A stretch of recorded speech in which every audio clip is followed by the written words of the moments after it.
Vamos a abrir nuestras Biblias en la carta primera a los Corintios, capítulo 4, para continuar con nuestro estudio allí en esa carta. Primera a los Corintios, capítulo 4.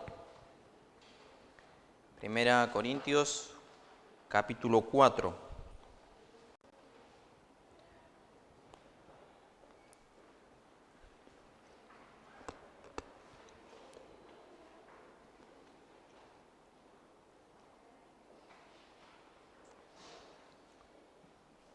Vamos a leer comenzando desde el versículo 1 hasta el versículo 13. Y dice así la palabra del Señor. Así pues, téngannos los hombres por servidores de Cristo y administradores de los misterios de Dios. Ahora bien, se requiere de los administradores que cada uno sea hallado fiel. Yo en muy poco tengo el ser juzgado por vosotros o por tribunal humano, y ni aun yo me juzgo a mí mismo. Porque aunque de nada tengo mala conciencia, no por eso soy justificado, pero el que me juzga es el Señor. Así que no juzguéis nada antes de tiempo, hasta que venga el Señor, el cual aclarará también lo oculto de las tinieblas y manifestará las intenciones de los corazones, y entonces cada uno recibirá su alabanza de parte de Dios. Y de versículo 6 en adelante estaremos viendo hoy.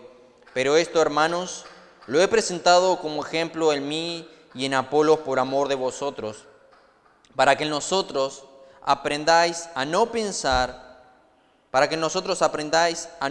más de lo que está escrito, no sea que por causa de uno os envanezcáis unos contra otros. Porque ¿quién te distingue? ¿O qué tienes que no hayas recibido? Y si lo recibiste, ¿por qué te glorías como si no lo hubieras recibido? Ya estáis saciados, ya estáis ricos, sin nosotros reináis, y ojalá reinaseis, para que nosotros reinásemos también juntamente con vosotros. Porque según pienso, Dios nos ha exhibido a nosotros los apóstoles como a postreros, como a sentenciados a muerte, pues hemos llegado a ser espectáculo al mundo, a los ángeles y a los hombres. Nosotros somos insensatos por amor de Cristo, mas vosotros prudentes en Cristo. Nosotros débiles, mas vosotros fuertes. Vosotros honorables, mas nosotros despreciados. Hasta esta hora padecemos hambre, tenemos sed, estamos desnudos, somos abofeteados y no tenemos morada fija. Nos fatigamos trabajando con nuestras propias manos. Nos maldicen y bendecimos. Padecemos persecución y la soportamos. Nos difaman y rogamos. Hemos venido a ser hasta ahora como la escoria del mundo, el desecho de todos. Vamos a orar pidiendo la bendición del Señor en esta hora. Padre, te damos muchas gracias por en este día nos das la oportunidad, un domingo más, un día más de resurrección, un día más en el cual tu pueblo, no solamente aquí, sino a lo largo de todo el mundo, se reúne para alabar tu nombre, adorarte y por sobre todo ser expuesto a lo que tú tienes que decirnos a través de tu palabra. Reconocemos que tu palabra es viva y eficaz y es por medio de ella que tú te has dado a conocer, pero también no solamente te has dado a conocer, sino que has dado a conocer tu voluntad para con tu pueblo, tu voluntad para con tus hijos. Así como el pueblo de Israel continuamente se decía, oye, oh Israel, cuando tú tenías que hablar, así, Señor, cada vez que abrimos tu palabra, ayúdanos a que entendamos que es tu palabra, oye, iglesia, porque esta es la palabra del Señor y que en nuestro corazón podamos tener ese pensamiento continuamente. A veces estamos acostumbrados a abrir tu palabra todos los días y la tratamos o se termina tratando como algo que es normal, como si fuera un libro común y corriente, pero ayúdanos, Señor, en nuestra vida, en nuestro corazón a entender que es palabra santa, palabra del Dios vivo, palabra del Dios eterno y así como esta palabra tiene poder para salvarnos, también tu palabra sabemos que tiene poder para santificarnos. Por eso, Padre, ayúdanos a estar atentos en esta hora. Háblanos a través de tu palabra y enséñanos a cada uno de nosotros por medio de tu Espíritu. Pedimos tu bendición, Padre, te lo pedimos en el nombre de Jesucristo. Amén. El título del mensaje de hoy lo he titulado El orgullo en vez de la humildad. Una de las cosas que estaba sucediendo en la carta, en la iglesia de los Corintios, y que Pablo continuamente reprende en esta carta, Estamos viendo acerca de que era una iglesia lamentablemente que se conoce por el pecado. Una iglesia que cuando hablamos la iglesia del pecado, lamentablemente cae la iglesia de Corintio en ese nombre. Y esto es triste porque vemos que continuamente la iglesia no debe permitirse el pecado. La iglesia no está, cuando se habla de pecado no debería venir a nuestra mente la iglesia de Corintio. Cuando viene la palabra pecado debería venir el mundo a nuestra mente, porque en el mundo hay pecado, pero en la iglesia no debería haberlo.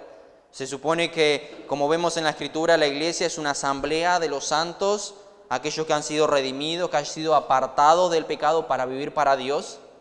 Y es triste ver que en esta carta, como en muchas iglesias, probablemente aún en la nuestra, puede suceder que haya pecado y por eso Pablo continuamente quiere que esto se corrija. Pero en el contexto que estamos viendo, a partir del capítulo ya 1 en el siguiente, y una de las divisiones que hubo en la iglesia, tiene que ver con el hecho de que algunos estaban siguiendo a ciertas personas, a Pablo, a Apolos, a Cefas, y otros decían ser un poco más espirituales diciendo, yo no sigo a los hombres, yo sigo a Cristo, yo soy de Cristo. Y Pablo continuamente va a estar resaltando y resalta que lamentablemente porque los hombres han puesto sus ojos en las personas, en los seguidores, en los predicadores, lamentablemente eso llevó a la división en la iglesia. Pero hoy estaremos viendo en parte que no solamente eso, sino algo que se produjo en ellos llevó la división, y es el orgullo. Y por eso lo he titulado el orgullo en vez de la humildad que debería haber en un creyente. Yo quisiera mencionar principalmente unos versículos. Dice así, Génesis 18, cuando Abraham estaba intercediendo ante el Señor a favor de Sodoma, dijo, he aquí ahora que he comenzado a hablar a mi Señor, aunque soy polvo y ceniza. Cuando Dios mandó a Moisés que se presentara ante el faraón y le pidiera la liberación de los israelitas en Egipto, Moisés respondió, ¿quién soy yo para que vaya al faraón y saque de Egipto a los hijos de Israel? Juan el Bautista dice que él no podía entender, no podía hacer que él bautizara a Cristo. Yo necesito ser bautizado por ti y tú vienes a mí, le dijo a Cristo. Y el día anterior Juan había dicho a la multitud, yo bautizo con agua, mas en medio de vosotros está uno a quien vosotros no conocéis. Este es el que viene después de mí, el que es antes de mí, del cual yo no soy digno de desatar la correa de sus calzados. Aún Pedro, siempre tan seguro de sí mismo, después de ser testigo de la pesca milagrosa, dijo, apártate de mí, Señor, porque soy hombre pecador. Pablo vemos en su vida que sirvió con toda humildad y se consideraba a sí mismo, soy menos que el más pequeño de todos los santos. Una de las cualidades, hermanos, que vemos en la Escritura es que los escogidos de Dios, los hijos de Dios, son humildes. Y por eso he mencionado estos versículos. Cristo Jesús fue el ejemplo mayor de humildad. Pablo dice de él que el cual siendo en forma de Dios no estimó el ser igual a Dios como cosa a que aferrarse, sino que se despojó a sí mismo tomando forma de siervo, hecho semejante a los hombres, y estando en la condición de hombre se humilló. Se humilló a sí mismo, haciéndose obediente hasta la muerte y muerte de cruz. Aún Jesús dijo que tomen el ejemplo de él, aprended de mí que soy manso y humilde de corazón. A veces podemos pensar, Cristo era de tal manera y quiere esto de mi vida, pero una de las cosas que él afirmó es que aquellos que le seguían, él quería que aprendan de él su humildad y su mansedumbre. Su humildad y su mansedumbre. Sin embargo, los cristianos corintios que veremos en esta carta, que vemos en esta iglesia, no habían aprendido esa virtud. Vemos a lo largo de la Escritura siervos del Señor, aquellos que el Señor llamaba hijos del Señor, en este caso, que continuamente se sentían indignos. Y esa manera de expresar cuando se encuentran con el Señor también en el Antiguo Testamento, lo primero que hacen es postrarse ante el Señor, lo primero que demuestran es reverencia, humildad. Señor, yo no soy, ¿cómo me vas a enviar a mí? Yo no puedo, no soy digno, ¿qué voy a decir? Y era algo continuamente que se resalta la humildad en las personas que el Señor llama. Y lamentablemente la iglesia de Corintio no había aprendido esa virtud ni de los santos del Antiguo Testamento, ni de Pablo, ni siquiera del Señor mismo. Por eso Pablo va a enfrentar este problema, comparado que había un pecado que eran ingreídos y él va a contrastarlo con el ejemplo de humildad que hay en él como un apóstol. Por eso, 2 puntos estaremos viendo hoy. Del versículo 6 al 8, el orgullo de los corintios. Versículo 6 al 8 dice así, lo leo una vez más. Pero esto, hermanos, lo he presentado como ejemplo en mí y en Apolos por amor de vosotros, para que nosotros aprendáis para que nosotros aprendáis a no pensar más de lo que está escrito. No sea que por causa de uno os envanezcáis unos con otros, porque ¿quién te distingue? ¿O qué tienes que no hayas recibido? Y si lo recibiste, ¿por qué te glorías como si no lo hubieras recibido? Ya estáis saciados, ya estáis ricos, si nosotros reináis, y ojalá reinases para que nosotros reinásemos también juntamente con vosotros. Pablo va a condenar el orgullo. El tema básico de esta porción ya lo habíamos visto la vez anterior. Él le dice que ellos quiten sus ojos de los hombres y pongan los ojos en Cristo. La manera de juzgar a los siervos del Señor, Pablo decía, ninguno puede juzgar la apariencia de los hombres. La manera en que yo, Pablo, me presenté delante de ustedes, la manera en que Apolos o Cefas, que es Pedro, se presentó delante de ustedes no pueden juzgar, dice, la actitud, la intención del corazón, porque el Señor tiene que juzgar eso. Y lamentablemente ellos apoyaban unos a uno, otros a otros, algunos seguían a Pablo, otros a Apolo, y eso los llevó a conducirse con arrogancia. ¿Por qué? Porque cuando yo sigo a esta persona, no quiero a la otra persona. Automáticamente pensamos de esa manera. Cuando yo amo esto, aborrezco lo otro. Por eso algo tan sencillo que el Señor quiere que le ames a Él con todo su corazón. Porque si tú estás amando otras cosas, esos son ídolos. Y de lo contrario, no estarás amando al Señor con todo tu corazón. Y cuando estas personas seguían a una persona, que seguían a Pablo, otros seguían a Apolos, otros a Cefas, eso lo llevó continuamente automáticamente oponerse al resto, y eso causó divisiones dentro de la iglesia.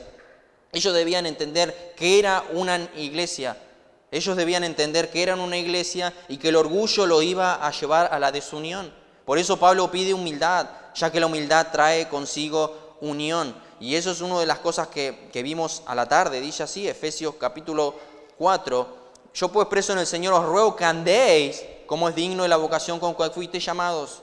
Y lo primero que él dice, con toda humildad y mansedumbre, soportándonos con paciencia unos a otros en amor, solícitos en guardar la unidad del Espíritu en el vínculo de la paz. La manera en que una iglesia va a permanecer unida es cuando hay humildad, dice Pablo. Y lamentablemente el orgullo lo llevó a la desunión y por eso vino la división en la iglesia de los Corintios.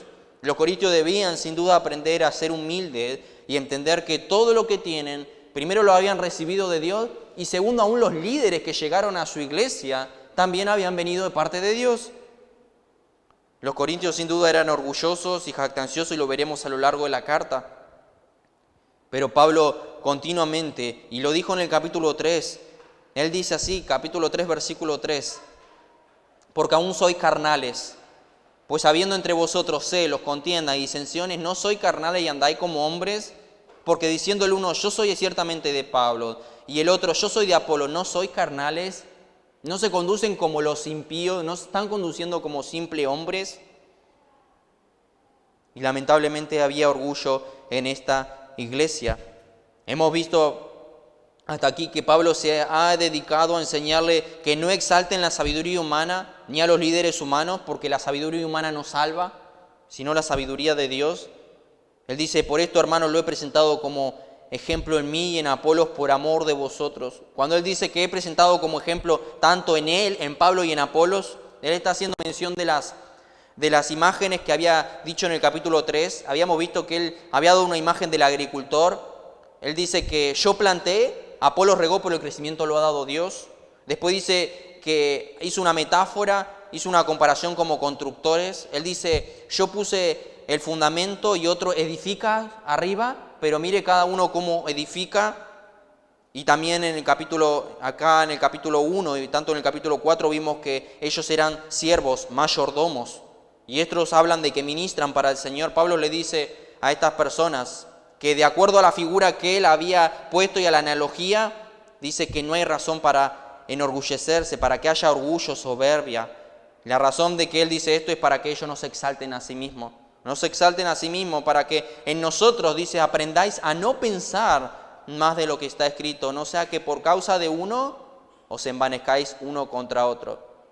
Pablo sin duda da esta ilustración de los verdaderos ministros que son servidores y mayordomos, y estos mayordomos deben ser humildes. Por eso la característica de un siervo vemos en la Escritura que son fieles, mansos, no orgullosos. Y los mayordomos son confiables, por eso el Señor les confía ciertas cosas, no son arrogantes, dependen del Señor continuamente, pero no solamente los siervos del Señor, sino todos los creyentes, no meramente los líderes. Por eso los siervos fieles de Dios deben recibir, sin duda, vemos en la Escritura, como vimos anteriormente, que deben recibir honor y respeto apropiado. Primera de Tesalonicenses dice: os rogamos, hermanos, que reconozcáis a los que trabajan entre vosotros y os presiden en el Señor y os amonestan. Y a los ancianos fieles sean tenidos por dignos de doble honor, mayormente los que trabajan en predicar y enseñar, pero deben ser honrados solamente dentro de los límites de la Escritura. Por eso Pablo dice, el respeto apropiado se convierte en exaltación, y eso había sucedido con esta iglesia. Parece que habían puesto por encima a los líderes y habían rebajado a Cristo. Yo no sigo a Cristo, yo ahora sigo a un líder, y lamentablemente eso es antibíblico. Por eso Pablo dice que no debemos pensar más de lo que está escrito. Mucha gente lamentablemente hoy evalúa a sus líderes con estándares antibíblicos. No se piensa en Primera de Timoteo. Ellos lo juzgan por su humor o por su entretenimiento, por su apariencia o por la habilidad que tiene. Pero no es lo que Pablo dice aquí. Dice que ellos no deben pensar más de lo que está escrito con la palabra y no más que eso. Esa es la idea. Lamentablemente los corintios habían cruzado esa línea de respeto, y lo que enseñan las Escrituras, los líderes habían sido exaltados y eso trajo orgullo, no a los líderes, porque ellos no buscaban eso. Ellos continuamente buscaban a que miren a Cristo, a que sigan a Cristo, pero lamentablemente el hombre tiende a seguir a los hombres, a hacerse algún ídolo en su corazón. Pero Pablo quiere que quiten ese enfoque y vuelvan a mirar otra vez a Cristo. Ellos habían rechazado la humildad que Pablo les había dado, y lo hemos visto en los capítulos anteriores, y Pablo otra vez tiene que recordarle la humildad que debe haber en ellos, Pablo dice, si nosotros los apóstoles y ministros evitamos exaltarnos a nosotros mismos y que otros nos exalten, Pablo le dice, ¿qué razón ustedes tienen para exaltaros a vosotros mismos? Por eso dice ahí el pasaje, que por causa de esto ustedes se van a envanecer unos con otros. La razón era el envanecimiento, para que no os envanezcáis unos con otros. La palabra envanezcáis significa hincharse, inflarse, y sin duda pensamos eso y se nos viene el orgullo a la mente, porque eso es lo que viene a la mente, porque eso es lo que significa. Este término metafóricamente significa orgullo, que uno se infla a uno mismo, y Pablo usa esta palabra en varias ocasiones. No voy a decirlo por causa del tiempo, solamente un pasaje que lo dice tanto en el capítulo 4, lo dice en el versículo 18 y 19, lo dice 2 veces. Mas algunos están envanecidos. Y versículo 19 dice, pero pronto iré a vosotros, el Señor quiere, y conoceré, no las palabras del poder, sino de los que andan envanecidos. Habían muchas personas envanecidas dentro de la iglesia. Y el significado del orgullo es básicamente, yo soy lo que más me importa. Y cuando cada uno busca su propio interés antes que el interés de los demás, lamentablemente eso, se viene el orgullo y se pierde la comunión, la armonía, eso va desapareciendo. Lamentablemente es un pecado que está unido a la jactancia. Por eso Pablo pregunta, ¿por qué te glorías? Había jactancia en ellos, había orgullo, y eso nos lleva al versículo 7. ¿Por qué te glorías? ¿Quién te distingue? ¿O qué tienes que no hayas recibido? Y si lo recibiste, ¿por qué te glorías como si no lo hubieras recibido? Él en realidad planteó la pregunta, pero en 3 partes. La misma pregunta, pero en 3 partes. Primero dice, ¿quién te distingue? ¿Por qué? Dice él, ¿piensas que tú estás por encima de los demás creyentes en la iglesia? Esa es la pregunta. ¿Piensas que tú estás por encima de los demás creyentes en la iglesia? ¿Qué te hace pensar que tu grupo es mejor que los otros? ¿Estás hecho del mismo material que los demás? ¿Has sido redimido por el mismo Señor? ¿No eres mejor? Ninguno era mejor en esa iglesia, ninguno es mejor en esta iglesia. No tienes nada de qué gloriarte. Eso es lo que quiere llevarlos a Pablo a que entiendan. ¿Quién te distingue? Si hay una diferencia entre nosotros es porque Dios ha hecho eso en nosotros. Así que no hay razón para el orgullo. Pablo usa una palabra específica que podría pasar sin duda desapercibida. Él dice, ¿quién te distingue? Le habla particularmente a cada uno. Habla a la iglesia en general, pero a cada uno dice, ¿quién te distingue? ¿Quién te distingue? A cada uno de los miembros de la iglesia. Él sin duda desafía al arrogante que quiere lucir su superioridad y dentro de la iglesia esto estaba sucediendo. Y Pablo le hace una pregunta retórica que se contesta por sí misma. Y la respuesta es por supuesto que nadie. Por supuesto que nadie. ¿Quién te distingue? Y nadie. Es la segunda pregunta. ¿Qué tienes que no hayas recibido? ¿Qué es lo que una persona tiene de una forma u otra que no hayas recibido? Hermanos, ¿qué tienes tú en tu vida? Piensa por un segundo que no hayas recibido. No nos damos a nosotros mismos la vida. Ya naces dependiendo de alguien. Y cuando tú estás en el vientre de tu madre, ni siquiera tu madre puede controlar eso. Darte la vida, formarte, dependes del Señor. El alimento, ni el cuidado no nos podemos dar a nosotros mismos, ni la protección. Los niños que tenemos, la educación que hemos podido tener, los talentos que el Señor nos dio, el país en el que nacimos, las oportunidades que nos da la vida que vienen de parte del Señor.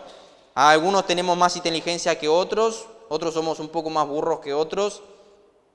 No importa cuán diligente estudiemos en la escuela, trabajemos en nuestro negocio o tengamos lo que llegamos a tener, la profesión, no tendríamos nada excepto lo que el Señor nos lo dé mediante su mano providencial. Él nos ha dado todo eso. ¿Qué tienes que no haya recibido?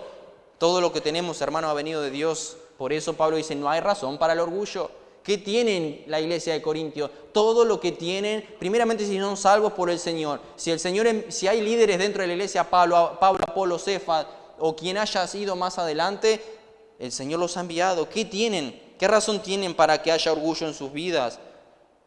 Por eso Pablo vuelve a hacer otra pregunta dentro de la misma retórica. ¿Qué tienen? Y la respuesta es nada. Si se le pregunta a los corintios acerca de sus posesiones, cada uno tendría que reconocer, sin duda, que la fuente, todo viene de Dios. Todo viene de Dios. Juan 3:27, respondió Juan y dijo, no puede el hombre recibir nada si no le fuere dado del cielo. Y Santiago 1:17, toda buena dádiva, todo lo bueno que tienes, desciende de lo alto, del Padre de las luces. Cada uno está endeudado con Dios y sin duda debe alabar al Señor por todos los beneficios que ha recibido. Por eso, hermano, con esto la arrogancia de los corintios queda sin fundamentos. Y estas son preguntas para nosotros, porque muchas veces tendemos a decir, yo me lo he ganado, yo me esfuerzo, yo conseguí el trabajo, yo me levanto todos los días. Y algo tan sencillo, si nos levantamos todos los días porque el Señor nos da la fuerza, si no, no podríamos tampoco. Y los cristianos sin duda hemos recibido más. El mundo ha recibido beneficios de parte del Señor, pero cuánto más los cristianos. Tenemos la salvación, la vida eterna, la presencia de Dios con nosotros, su palabra nos dio dones espirituales. Tenemos su amor, otras innumerables bendiciones que podríamos resaltar, por lo cual no hemos hecho nada y nada podemos hacer. Todo esto son dones de la gracia de Dios. Hermanos, merecemos el infierno y se nos ha dado el cielo. Es todo lo que podríamos llegar a decir y con eso no hay respuesta. Para querer gloriarnos, que haya orgullo en nuestras vidas, merecemos el infierno, se nos ha dado el cielo. No tenemos absolutamente nada que no hayamos recibido. Por eso Pablo pregunta, ¿de qué pueden gloriarse las personas? Si tenemos una iglesia, Dios nos lo dio. Si tenemos buenos padres, Dios nos lo dio. Si tenemos hijos, Dios lo dio. Si tenemos un hogar, alimento, sustento, abrigo, una cama donde dormir, Dios nos lo dio. No tenemos ninguna razón para jactarnos, ni con las personas, ni con las posesiones. Y esto sin duda Pablo está hablando a cristianos. Todo lo que tenemos es un préstamo de parte de Dios. Él nos ha confiado por un tiempo y sin duda vamos a tener que dar cuenta de eso. Y la tercera pregunta, ¿por qué te glorías como si no lo hubieras recibido? En otras palabras, si poseían solo lo que alguien les había dado, ¿por qué estaban jactándose como si ellos mismos hubieran creado las cosas o lo hubieran ganado? Si Dios concede su gracia, su pueblo se convierte en un recipiente de esa gracia. O sea, lo recibimos.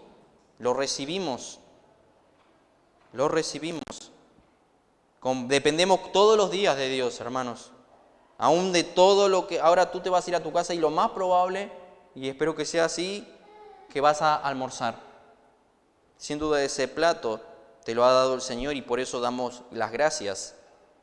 Aún los dones espirituales, a veces vemos personas que pueden estar, podemos decir, por encima de otro espiritualmente mejor que otro, pero sin duda eso es un don de Dios. ¿Por qué te glorías en ello si fueras tu propio logro? Si creces y maduras espiritualmente, si eres más maduro que otro es por la gracia de Dios. Si sabes más que otro es por la gracia de Dios, ya que el deseo lo produce Dios, porque Dios es el que produce el querer como el hacer por su buena voluntad. Por eso, hermanos, si hoy eres cristiano es por la gracia de Dios. Aunque tú puedes decir, yo creí en la fe, por medio de la fe, pero sabemos que la fe es un don de Dios, un regalo de Dios. Y no porque hayamos hecho algo, porque todo lo que podemos hacer y ofrecerle al Señor es pecado. Porque tú todos los días te tratas de levantar para agradar al Señor y termina el día y decimos, ¿cuánto he pecado? En algún punto, en algún área, mucho o poco, pero hemos defraudado al Señor. Entonces, ¿por qué pensaremos que merecemos lo bien? Merecemos el castigo eterno, merecemos el infierno y se nos ha dado todo lo contrario. Y aquí viene la pregunta de Pablo, ¿de qué nos podemos jactar? ¿De qué nos podemos jactar? Hermanos, ¿de qué nos vamos a gloriar si vemos en la Escritura y lo vimos en Corintios capítulo 1, si somos lo vil, lo menospreciado y el Señor nos usa? Si el Señor nos usa, gloria al Señor, somos vasos de barro, dice la Escritura, siervos inútiles que merecían el infierno y el Señor nos ha dado en su gracia la salvación y ahora nos usa. No lo merecemos. ¿De qué nos vamos a gloriar? ¿De qué nos vamos a gloriar? A veces, sin duda, a veces pienso en la compasión que debemos tener con los incrédulos. Porque a veces vemos personas que aborrecen al Señor. A veces, sin duda, vemos personas que son homosexuales y sin duda hay una santa ira de parte del Señor, como vimos también la otra vez, que el Señor se aira con ellos y si nosotros somos creyentes y buscamos lo mismo que el Señor, debe haber ira en nosotros de acuerdo a eso, porque ellos están desobedeciendo a Dios. Pero sin duda debe haber una compasión, ellos son pecadores como nosotros lo fuimos, aún como lo somos, pero ellos no conocen a Cristo y nosotros ahora podemos decir, sí conozco a Cristo y si no fuera por la gracia de Dios, nosotros seríamos como ellos o peores. Ahora estaríamos borrachos, drogados, podríamos haber sido un abusador, pero si no lo somos, es por la gracia de Dios. Y eso nos debe llevar a la compasión, a que ellos necesitan el mensaje del Evangelio. Porque el Señor nos cogió a ellos, el Señor nos cogió a nosotros y nosotros a veces pensamos que somos mejores, pero el Señor dice que somos lo vil del mundo, el desecho del mundo, lo menospreciado, lo que no tiene valor. Eso es lo que somos. Y ahí viene la pregunta, ¿de qué nos vamos a jactar? ¿De qué nos vamos a jactar? Por eso, hermanos, siempre es bueno recordar todos los días de dónde nos sacó el Señor, en dónde deberíamos estar ahora mismo, que es en el infierno, y dónde el Señor nos ha puesto. Y muchas veces nos creemos merecedores de algo, mejor que alguien. Sabemos que somos peores que todo. Por eso, hermanos, no hay orgullo para la jactancia en el creyente. No debe haber ni el orgullo ni jactancia, soberbia, todo eso no es compatible. Y si eso empieza a surgir en nuestras vidas, y si lo detectamos o alguien nos lo dice, sin duda tenemos que matarlo enseguida. No olvidemos que el orgullo, la soberbia, Dios lo aborrece. Los ojos altivos, es lo primero que dice Proverbios, que Dios aborrece. 6 cosas aborrece el Señor, aún 7 abominan su alma. Los ojos altivos, y empieza la lengua mentirosa y empieza con la lista. 7 cosas. Lo primero que menciona, los ojos altivos, la soberbia, el orgullo. Fue el pecado de Satanás en Ezequiel, dividió una iglesia, la iglesia de Corintios, por eso el Señor aborrece la soberbia y el orgullo. Dios resiste a los soberbios, dice, pero da gracia a los humildes. La gracia de Dios está con los humildes, pero Él resiste a los soberbios. Y aquel que dice que es humilde, automáticamente está diciendo que es orgulloso. Por eso debemos, hermanos, cultivar la humildad en nuestras vidas. Debemos aprender de Cristo, de que Él nos dejó su ejemplo y nos pidió que le siguiéramos de su humildad y su mansedumbre. Aprended de mí, que soy manso y humilde de corazón. Pero por eso Pablo no va a permitir que los corintios sigan enorgulleciéndose, que sigan envanezcándose. Él estaba preocupado de esto y quería que esto salga de la iglesia. Por eso él, con un sarcasmo, dice, ya estáis saciados, ya estáis ricos, versículo 8, sin nosotros reináis, y ojalá reinases para que nosotros reinásemos también juntamente con vosotros. Este pasaje, este versículo está cargado de ironía y sarcasmo, y Pablo utiliza este sarcasmo para que les choque a ellos y haga reaccionar a estas personas. Y Pablo lo primero que quiere es desinflar el orgullo de los corintios y le dice, ustedes dan la impresión, en otras palabras, Ustedes dan la impresión de que no necesitan absolutamente nada, como si ya estuvieran reinando con Cristo. Ustedes se sienten profundamente satisfechos y prósperos y quisieran que los líderes de la iglesia tengamos ese mismo aire triunfalismo que ustedes tienen, que se creen superiores que los demás. Y Pablo dice, ojalá estuvieran reinando, porque eso significaría que Cristo ya regresó del cielo para reinar en gloria. El problema es que eso todavía no ha sucedido y por eso no reináis todavía. Y él lo dice de forma con sarcasmo. Por eso los corintios, ellos se creían que estaban satisfechos en sus demandas espirituales, ellos pensaban que no iban a necesitar nada más. Hermano, la tendencia de una persona con soberbia es que yo no necesito de nadie. Yo no necesito nada. Esa es la tendencia. Por eso que haya eso en un creyente es muy malo. Cuando el creyente debería decir, yo necesito todo de Cristo. Porque sin Cristo no podría tener nada y sin Cristo tampoco voy a madurar y crecer en la fe. Yo necesito a mis hermanos en la fe. Yo necesito que me amonesten, que me llamen la atención, que me animen. Yo necesito de los demás. Somos un cuerpo, miembros los unos de los otros. Pero la característica del orgullo y la característica que había en esta iglesia de Corinto era la soberbia, la altivez. Y por eso Pablo dice, ustedes viven o piensan que están reinando como si no tuvieran necesidad de nada. Se creen grandes, maravillosos, dicen como si estuvieran saciados de toda cosa buena. Son ricos, son como reyes, piensan que lo tienen todo, que están en la cumbre. Eso era lo que ellos pensaban de ellos mismos. Y hay una exhortación en Apocalipsis 3 cuando una iglesia se creía de esta manera en la Odisea. Ellos pensaban que eran ricos y que no necesitaban nada. Sin embargo, también como la iglesia de la Odisea, la iglesia de Corintio pensaba igual. Dice así Apocalipsis 3:17, yo soy rico, es la persona que se creía así, la iglesia. Se creían que eran ricos y me he enriquecido y de ninguna cosa tengo necesidad. Y el Señor le dice, ¿y no sabes que tú eres un desventurado, miserable, pobre, ciego y desnudo? En pocas palabras, el Señor quiso poner a esta iglesia en su lugar y es la idea de Pablo. En lugar de verse a ellos mismos como ciudadanos del reino de Dios, los cristianos corintios actuaban como si ellos fueran los reyes. Había soberbia, orgullo. Se la daban de reyes en vez de reconocer que estaban bajo el rey y que deberían someterse en humildad a ese rey. Ese es el primer punto, el orgullo que Pablo quiere desinflar de esta iglesia. Y lo va a contrastar con lo que dice el versículo 9 al 13.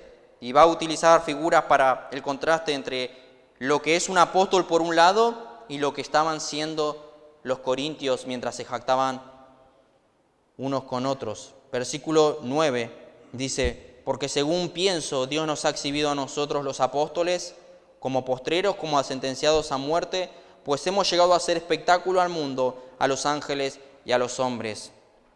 Cuatro palabras resumo estos versículos del 9 al 13. Espectáculo, insensato, sufren y escoria. Y los separaremos en eso. Esta palabra describe la condición de Pablo. Él dice, ustedes viven de esta manera y se creen esto, y los apóstoles vivimos de esta manera y estamos de esta situación. Y veremos el contraste del orgullo de ellos y la humildad del apóstol Pablo, que es así como deberíamos ser los creyentes, como Pablo dijo, sed imitadores de mí así como yo soy de Cristo. Y sin duda Pablo estaba siguiendo el ejemplo de Cristo. Por eso, como dije, 4 puntos: espectáculo, insensatos, sufren y escoria. Ellos pensaban que lo tenían todo en sí mismo, pero Pablo sabía que él no tenía nada en sí mismo. Y lo vemos una y otra vez en las cartas. Él dice al respecto, si ustedes ya están reinando, en lugar de estar en la cima, en lugar de reinar, Pablo dice que él se encuentra en la persecución y muerte. Ellos están acá y Pablo dice, no es así, estamos acá. Esa es la idea. Lo primero que menciona de espectáculo, versículo 9, lo leo una vez más, porque según pienso Dios nos ha exhibido a nosotros, los apóstoles, como a postreros, como a sentenciados a muerte, pues hemos llegado a hacer espectáculo al mundo, a los ángeles y a los hombres. Una de las cosas que vemos con esta palabra cuando habla acerca del espectáculo, y sin duda hace referencia a un tema en particular, cuando un general romano alcanzaba la victoria en una guerra, se celebraba eso, el triunfo. En general entraba en la ciudad con gran esplendor el militar a la cabeza y sus oficiales, mostrando que ellos habían sido victoriosos. En el medio venía el botín por el cual ellos habían ganado y atrás venían los prisioneros de guerra, encadenados. El rey conquistando adelante, los funcionarios exhibiendo de manera bien visible para que todos pudieran ver lo que habían ganado y lo que habían hecho. Y atrás venía Pablo, esa es la idea, burlándose de ellos. A la cabeza iban los vencedores, al final los vencidos. Pablo dice, nosotros somos los vencidos. Nosotros somos espectáculo al mundo. Pablo dice, es como si Dios hubiera colocado a los apóstoles al final del desfile. El lugar que tienen determina que pronto serán ejecutados o despedazados. Y eso era lo que sucedía. Los esclavos muchas veces eran tirados a las bestias para entretenimiento del pueblo. Por eso utiliza la palabra, somos espectáculo a los hombres, a los ángeles y al mundo. Estaban bajo sentencia de muerte, eran llevados a los circos romanos, al circo romano para que lucharan con las bestias. Algunos morían sin duda. Y eso era espectáculo, al espectáculo que Pablo se refiere. Pablo dice, nosotros somos los últimos de la procesión, los últimos de la fila, los que se tragan el polvo mientras los demás que están adelante caminan, los que van a terminar en el teatro como un espectáculo. Por eso Dios nos ha exhibido como postreros, como últimos a nosotros. Y la palabra espectáculo significa teatro. Hemos llegado a hacer espectáculo al mundo. Le está hablando como los apóstoles han sido humillados públicamente. Públicamente eran humillados. Todos podían acudir al anfiteatro para ver cómo se ejecutaban a los esclavos, a los criminales. Y sin duda Pablo no exagera cuando habla de espectáculo, porque sabemos que muchos cristianos murieron de esa manera. Pero este tipo de humillación era el mayor horror al orgullo de los cristianos de Corintio. Los cristianos de Corintio tenían dos problemas. Ellos estaban orgullosos de su propia espiritualidad y ellos estaban de alguna forma avergonzados de que Pablo demostrara tanta humildad, tanta debilidad. Y Pablo sin duda quiere corregir esto. Cuando los discípulos ministraban en la tierra hicieron cualquier cosa menos reinar. Y lo vemos a lo largo de la Escritura, la manera en que sufrieron. Se convirtieron en un espectáculo al mundo, a los ángeles y a los hombres. Los ridiculizaron, los escupieron, lo vemos en Cristo también. Los encarcelaron, los azotaron, se burlaron de ellos, los trataron como delincuentes. Ellos eran los últimos. Ellos eran los últimos. Pero en el reino venidero de Cristo van a ser los primeros. Van a ser los primeros. Pero los corintios que se creían los primeros van a terminar últimos. Y sin duda el Señor va a rechazar el orgullo y la soberbia. Y lo vemos continuamente. Versículo 10, insensato. Volviendo al sarcasmo. Nosotros somos insensatos por amor de Cristo. Mas vosotros prudentes en Cristo. Nosotros débiles, mas vosotros fuertes. Vosotros honorables, mas nosotros despreciados. Pablo dice, nosotros somos insensatos por amor de Cristo. Vosotros todavía pensáis que el Evangelio es locura. Una de las cosas que vimos en el capítulo 2. Y que sus ministros también son insensatos. Y esa es la palabra que utiliza. Ustedes se avergüenzan de ser siervos de Cristo. Quieren gloria, y era lo que buscaban la iglesia de Corintio, y eso lo llevó al orgullo. Quieren gloria o no, reconocimiento mundano. Y eso lo había llevado a amar la sabiduría humana. Por eso seguían a ciertos líderes. Y en el capítulo 2 lo vimos, que Pablo refuta y condena la sabiduría de los hombres, porque dice que esa sabiduría humana fue la que crucificó a Jesucristo. Porque si aquellos que crucificaron a Cristo hubiesen conocido la sabiduría de Dios, no hubieran hecho lo que hicieron con Cristo. Los cristianos amaban la sabiduría humana. Todavía se sentían seguro tentados a pensar que los predicadores eran charlatanes. No podían aguantar ser insensatos por amor de Cristo. Y ellos pensaban que eran prudentes, fuertes, honorables. Y ahí otra vez la ironía. Es como si Pablo estuviera diciendo, el mundo a nosotros, los apóstoles, nos tiene por insensatos. ¿Por qué? Por el hecho de proclamar el mensaje que ellos consideran como locura. Ustedes, Corintios, en cambio, en su afán de mantener la reputación de gente sensata, ustedes parecen que están dispuestos a poner a un lado el mensaje del Evangelio para poner a un lado la sabiduría de Dios, que lamentablemente eso los llevó a abrazar la sabiduría del mundo. Y Pablo dice, si ustedes están haciendo esto, ¿quién es el necio aquí? ¿Quién es el necio aquí? Nosotros somos insensatos, ustedes prudentes. ¿Acaso no es al revés, dice Pablo? Ustedes son los necios. porque ahora están abandonando el Evangelio para volver a abrazar la fama, el orgullo, el brillo, la popularidad del mundo, seguir a hombres, buscan la sabiduría humana. Y desde un punto de vista humano, hermanos, los apóstoles son unos necios al arriesgar su vida por Cristo, porque nadie hace eso en el mundo. Sin embargo, se da un doble sentido, ya que así reflejan la verdad del Evangelio, el cual la necedad en la opinión del sabio mundano. El sabio mundano dice que eso es necedad. La salvación es necedad, la cruz es necedad, el Evangelio es necedad. Y lamentablemente no solo el mundo consideraba tontos a los apóstoles, sino muchos de los que estaban dentro de la iglesia de Corintios. Pablo dice allí en el versículo 10, somos débiles, pero vosotros fuertes. Se os da honor mientras que a nosotros se nos deshonra. Y sigue la ironía de Pablo. Pablo contrasta la suerte de los apóstoles con la de los corintios. No tienen problema en confesar, Pablo, la debilidad de los siervos de Cristo. Lamentablemente vivimos en un mundo que desprecia la debilidad y que si tú no eres fuerte o tú no tienes un carácter fuerte o eres orgulloso, te pasan por encima. Y lamentablemente esto se veía en la iglesia de los corintios. Ellos despreciaban la debilidad y adoraban la fuerza. Pero Pablo considera que la debilidad es la marca de un verdadero seguidor de Jesucristo. ¿Por qué? Porque era Cristo quien los fortalece, Filipenses 4:13. Los corintios podrían decir maldita debilidad, pero Pablo decía bendita debilidad que me hace depender de Cristo y de su poder todos los días, que me hace ver que solo no puedo, sino dependo del poder de Cristo. Él dijo, 2 Corintios 12:9, me gloriaré más bien en mis debilidades. Es bueno ser débil para que repose sobre mí el poder de Cristo. Los corintios pretenden ser fuertes, pero si en una relación íntima con Cristo realmente son débiles. Cuando se creían fuertes, estaban siendo débiles. Y Pablo, cuando era débil, estaba siendo fuerte, porque al ser débil dependía de Cristo y del poder de Cristo.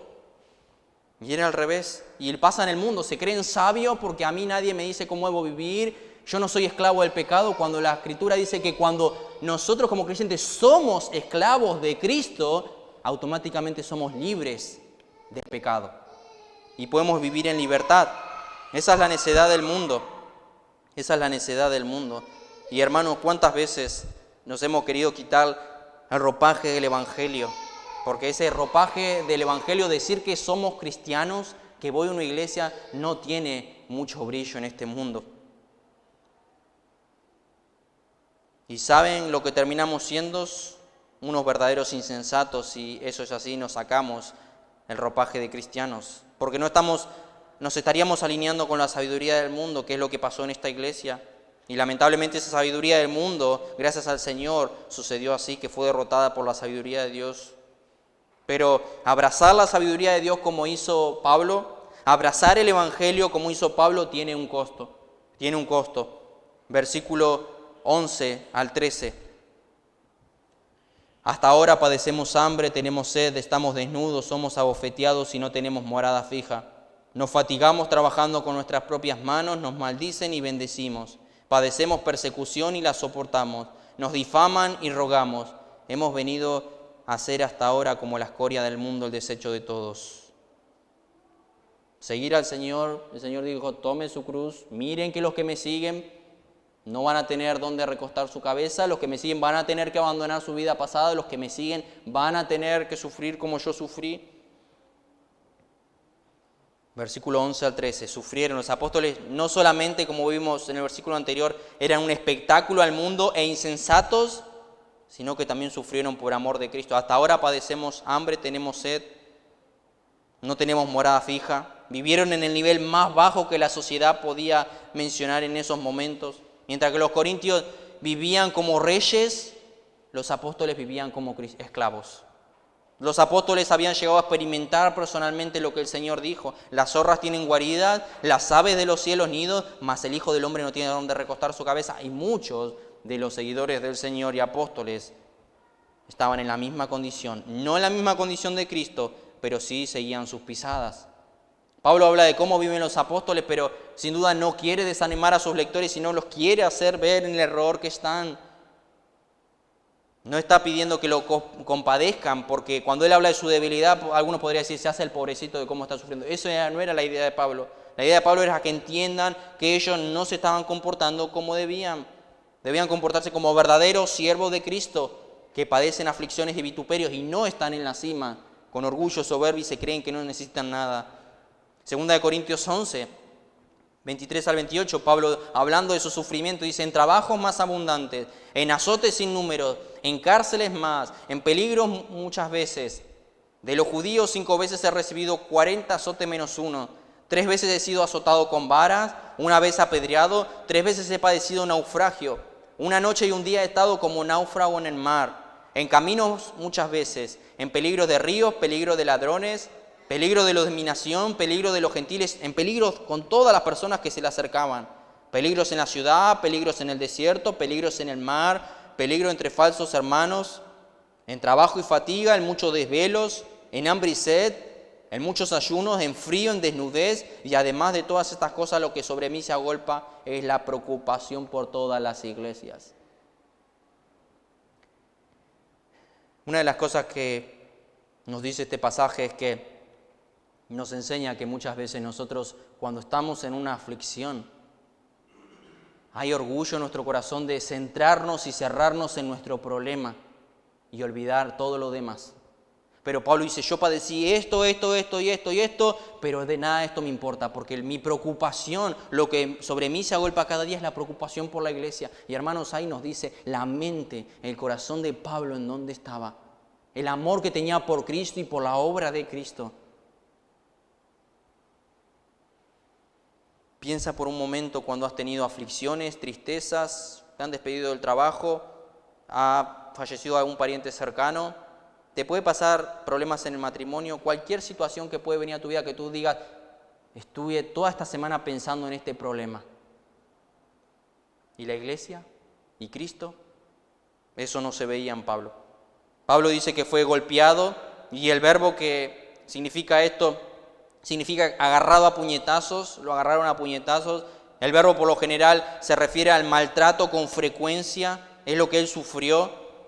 La frase que menciona ahí, residencia fija, no tengo un lugar, no quiere decir que Pablo no tuvo un techo donde dormir, sino que él dice que él no tenía un domicilio permanente, como tú y yo tenemos, gracias al Señor. Él dice que durante sus viajes él debió usar carpas que él mismo construyó. Y lamentablemente él tenía que depender, como él dice en Lucas, que el obrero es digno de su salario. También vemos que él tenía que recibir a aquellos que trabajan del Evangelio, que vivan del Evangelio. Pero él dice aquí en este mismo libro, en esta misma carta, que él prefirió trabajar con sus manos para no obstaculizar el progreso del Evangelio. Y esto lo hizo muchas veces. Carecía de ropa, de alimentación adecuada. ¿Por qué? Por no estorbar el mensaje del Evangelio. Pablo se dedicó a trabajar, y esa palabra trabajar significa trabajar hasta el agotamiento con sus propias manos. Y esto sin duda para los griegos lo consideraban como algo indigno. El trabajo manual era de un esclavo. Y Pablo dice, cuando le dice yo he trabajado con mis propias manos, Pablo estaba dando la idea de que él trabajaba como un esclavo. Y ahí vemos, hermanos, la humildad de Pablo. Pero Pablo sin duda no se avergonzaba de esto, de sufrir, de la manera en que tuvo que trabajar, porque sabía que lo hacía para el Señor. Él dice ahí más adelante: si nos maldicen, bendecimos. Padecemos persecución y la soportamos. El mundo no puede entender la actitud que Pablo describe. La gente se conduce continuamente por el lema: yo no me hago problema, tomo venganza. La maldición se paga con maldición. Así como me hizo, yo le haré. Si nos persiguen, contraatacamos. Y sin duda esto también era ofensivo para esta iglesia de Corintios. Los griegos, ellos pensaban que un hombre era cobarde si lo calumniaban y no se defendía. Por eso los judíos se guiaban por la regla de ojo por ojo, diente por diente, mano por mano, pie por pie, como dice en Éxodo 21. Pero Jesús enseñó: no resistáis a que le haga mal. Si alguien te da una bofeteada en la mejilla derecha, vuélvele también la otra. Amen a sus enemigos, oren por los que los persiguen. Y Pablo sin duda adoptó esta enseñanza de Cristo y lo demostró con su vida. Pero él menciona 2 cosas. En el versículo 11 comienza hasta esta hora.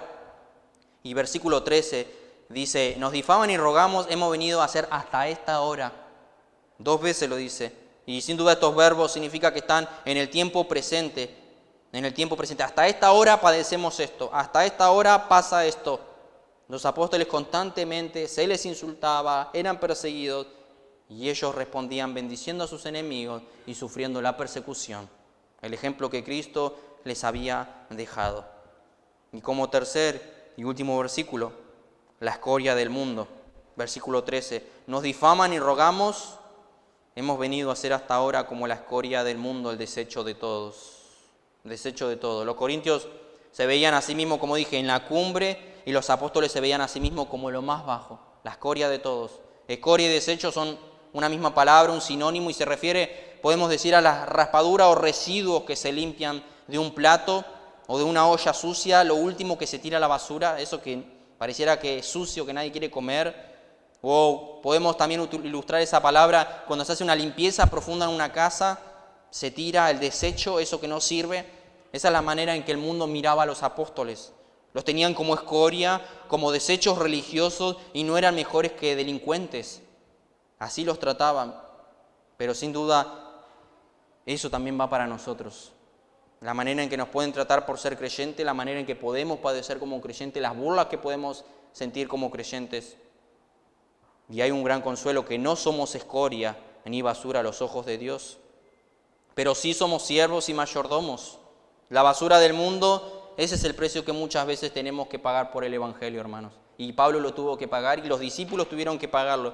Eran tratados como la basura del mundo. Hermanos, seguir a Cristo, que fue rechazado por el mundo, tiene un costo. Proclamar el mensaje del Evangelio de la cruz se considera una locura al mundo, una necedad, una tontería, y eso tiene un costo. Pero si en verdad somos cristianos, debemos estar dispuestos, querer salir un poco de nuestro confort, de nuestra seguridad, de nuestra vergüenza, que nos van a hacer tratar como vergüenza, para llevar a cabo el ministerio que el Señor ha asignado a cada uno. Pablo dice, el Señor, dijo, si a mí me han hecho esto, a ustedes también, dijo Cristo. Juan 15:18, si el mundo os aborrece, sabed que a mí me han aborrecido antes que a vosotros. Si fueran del mundo, el mundo amaría lo suyo. Pero porque no soy del mundo, por eso el mundo se aborrece. Y eso es un mayor privilegio que podemos pasar como cristianos. Si nos aborrecen, si nos odian, nos estamos identificando que no somos de este mundo. Y eso debería darnos gozo. Que no somos de este mundo, somos del cielo, donde está Cristo ahora sentado a la diestra de Dios. Eso debería traer gozo. Hay un rechazo, por eso cuando el creyente se lleva tan bien con el incrédulo hay algo que está andando mal, porque vemos a lo largo de toda la Escritura que hay a los cristianos rechazo, rechazo, rechazo, rechazo. Pero cuando un creyente se lleva tan bien o tiene amigos íntimos que son incrédulos, hay algo que está sucediendo mal en la Escritura o en la vida de la persona. Porque la Escritura dice todo lo contrario, este mundo no te va a amar, queridos hermanos, ya que debemos ser la sal de la tierra, y la Escritura dice algo que el mundo va a querer escupir. A Cristo lo aborrecieron, a todos los discípulos lo aborrecieron, pero a ti te aman. Hay algo que no cuadra. No todos vamos a sufrir el mismo grado que sufrió Pablo, sin duda. No todos tendremos que ministrar en la misma consecuencia que ministró Pablo. Por eso, pero querido hermano, si tú eres cristiano, todos debemos estar dispuestos a pagar el precio que el Señor demanda para que en el día final podamos escuchar, bien, buen siervo y fiel. Y ser fiel al Señor va a requerir mucho sacrificio. Ser fiel al Señor va a requerir mucho rechazo. Si somos fieles en llevar y predicar el mensaje del Evangelio, hasta el día de mañana nos pueden escupir en la cara por predicar el mensaje del Evangelio en la calle. Y sabemos que con las ideologías, pensamientos, el movimiento del diablo por detrás, va todo cada vez de mal en peor. Pero Pablo dice que los apóstoles sin duda sufrieron eso. Y uno podría decir, bueno, pero no me compares con Pablo, yo soy un cristiano común y corriente, sin muchas pretensiones, no soy un apóstol como Pablo, no soy un pastor. Es más, ni ministro del Evangelio soy un simple cristianito. No. Un cristiano padece, dice Pablo.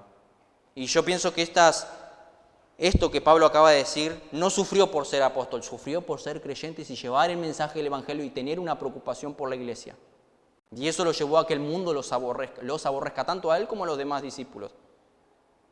Por eso es una característica o características, podemos decir, de creyentes, no de apóstoles. Los apóstoles sufrieron físicamente a favor del Evangelio. Los apóstoles fueron despreciados por la sociedad que los consideraba como basura, la escoria de este mundo, pero su único consuelo y fortaleza era en el Señor. Ellos sabían que en esta vida tendrían que soportar la burla del mundo. Hermanos, pasaremos toda una eternidad con Cristo. Y los 50, 40, 60, 80 años que tú puedas vivir en la tierra que sean despreciado, rechazado por los hombres, no se compara con el gozo y el privilegio que vas a recibir en la eternidad por haber sufrido por Cristo. Eso no tiene comparación. Eso no tiene comparación. Pero ellos sufrían. Su único consuelo y fortaleza era el Señor. Es por eso que Pablo escribe: hasta esta hora, el hecho de sufrir por la causa de Cristo trae un gran consuelo y va a tener su recompensa a causa de la fidelidad.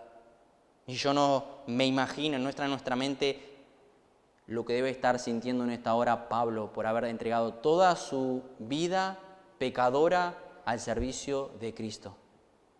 Él ahora está en el cielo con el Señor, y el gozo que debe estar sintiendo por haber sido rechazado, que fue por unas horas, unos días, unos años, por un momento, no se compara con la gloria venidera, como dice la Escritura, que en nosotros ha de manifestarse.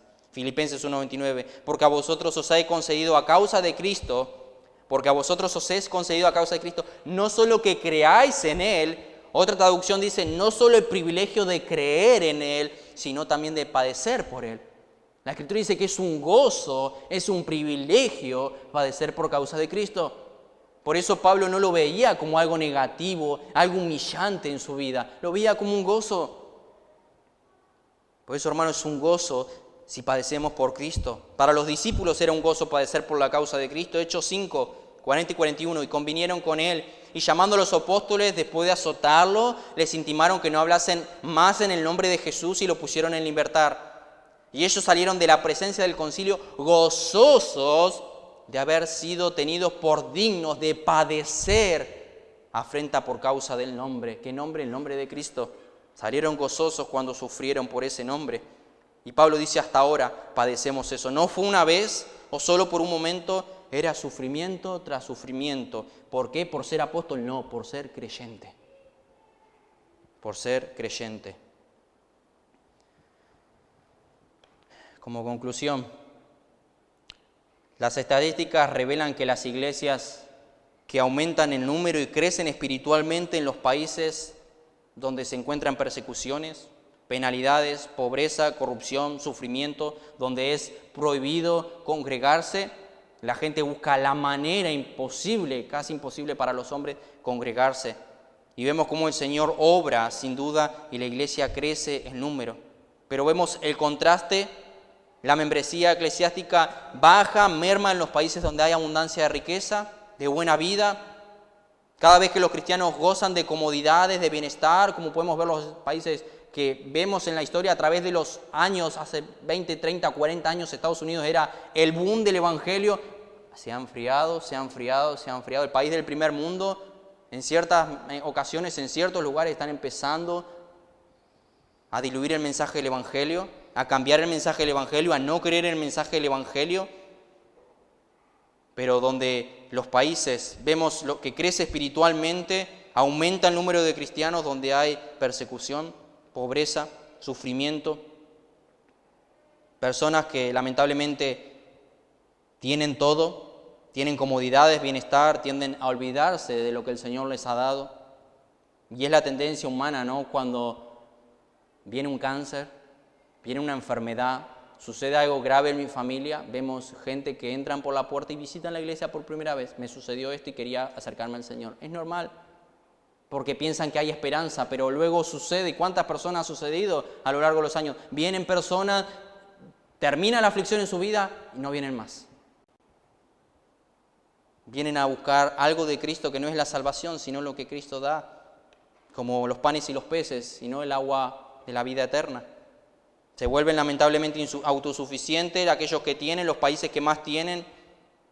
Hay una apariencia religiosa, pero lamentablemente pierden el amor por Cristo y el mensaje del Evangelio. Por eso, hermanos, la iglesia primitiva vemos en Hechos que creció más cuando eran perseguidos. Creció más cuando eran perseguidos. Eso significa que los cristianos deben estar contentos con la persecución y el sufrimiento. Nadie debe buscar eso, nadie debe buscar la persecución por amor a la persecución misma. Pero cada vez que los creyentes quieren ser obedientes al Evangelio, el mundo que los rechaza van a tener que sufrir persecución, burla, menosprecio. Como Jesús dice, gozaos y alegraos porque vuestro galardón es grande en los cielos. Esa es la recompensa. Hermano, yo te pregunto y cierro con estas dos preguntas. ¿Cuánto? Yo sé que ninguno hemos sufrido como el apóstol Pablo. Yo sé que ninguno hemos sufrido, pero a veces vendría bien que haya un sufrimiento en las iglesias. Eso nos ayudaría a clamar más al Señor, a depender más del Señor. Por eso yo pregunto, ¿cuánto estás dispuesto a sufrir por la causa de Cristo? ¿Cuántas burlas, menosprecio, cuánto rechazo, cuántas veces pudiendo dar testimonio de Cristo no lo das? Pero hermano, termino con una palabra de consuelo. Si el mundo te rechaza o te aborrece por ser un creyente fiel, que eso es lo que pide el Señor, no te avergüences. No te avergüences, sino al contrario, ponte contento, porque primero eso es lo que agrada a nuestro Señor y te aseguro que tu galardón será grande en el cielo. Y esa fue la vida del apóstol Pablo y esa es la vida que el Señor espera de nosotros. Vamos a orar. Padre, te damos muchas gracias por tu palabra. Gracias por hablarnos y perdónanos, porque sin duda muchas veces no nos entregamos por completo a Cristo, a la obra de Cristo. Sin duda deberíamos, con todo lo que hemos recibido, principalmente la salvación, nuestra vida, todo debería girar en torno a tu iglesia, a Cristo, tantas horas durante el día. Ayúdanos, Señor, como iglesia. Ayúdanos a que como iglesia podamos tener un mayor amor por Cristo y la causa de Cristo y su obra. Que podamos seguir el ejemplo de Cristo, de Pablo, que su preocupación era continuamente por la iglesia, que su preocupación era continuamente por el cuerpo de Cristo, pero también su vida entera estaba aferrada a la cabeza que es Cristo de ese cuerpo. Por eso, Padre, te pedimos que como iglesia nos ayudes a crecer, madurar en la fe y por sobre todo el mensaje que hemos oído hoy, que nos ayudes a andar en humildad. Ayúdanos a que continuamente reconozcamos que no somos merecedores de nada y por qué nos vamos a creer superiores a alguien. Si lo único que merecemos es el infierno y lo único que hemos entregado a ti fueron nuestras manos vacías al momento de recibir la salvación. Por eso, Padre, danos la gracia y el favor y concédenos este privilegio de poder ser humildes y ser como Cristo, aprender de Él. Y por sobre todo, si es necesario que suframos, si es necesario quita cosas de nuestras vidas, si es necesario trae pruebas a nuestras vidas para que eso nos lleve a depender más de Cristo. Pedimos, Padre, tu bendición y te damos gracias en el nombre de Jesucristo. Amén.